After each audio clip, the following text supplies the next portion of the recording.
Welcome back to the news at 6. The campaign over marijuana legalization in Montana is taking shape as a group opposing the legalization initiatives was launched. MTN's Jonathan Ambarian talked to supporters and opponents of the initiatives about what they're planning for the upcoming months. In the November election, Montana voters will consider a pair of linked initiatives that would create a recreational marijuana system in the state. This week, the first official committee opposing those measures announced its campaign against them.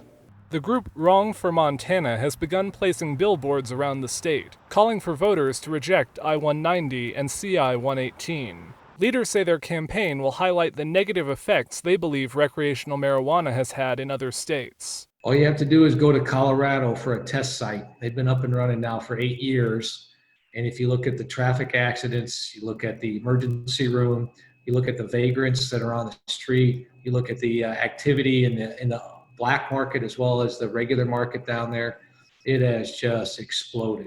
Wrong for Montana has received support from the Montana Family Foundation, Montana Contractors Association, and the national group Smart Approaches to Marijuana. I-190 would create a framework for recreational marijuana in Montana, and CI-118 would let the state limit sales to those 21 and older. Leaders with New Approach Montana, the group that proposed the initiatives, say the opponents are exaggerating the impacts of legalization, and that recreational marijuana could be a valuable source of revenue for the state. They remain confident voters will support the measures. We know what Montanans think about marijuana because we went out and spoke to them over the last 2 years.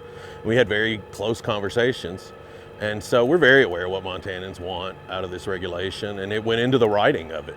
Voters will soon be seeing more advertising in this campaign. New Approach Montana has already spent $2.3 million on TV time, and they plan more spending on digital ads. In addition to its billboards, Wrong for Montana is working on digital ads of its own.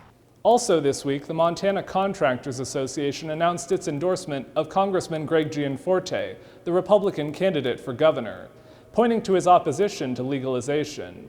Gianforte's campaign says he's voting against I-190, but that the issue is up to voters to decide. In Helena, Jonathan Ambarian, MTN News.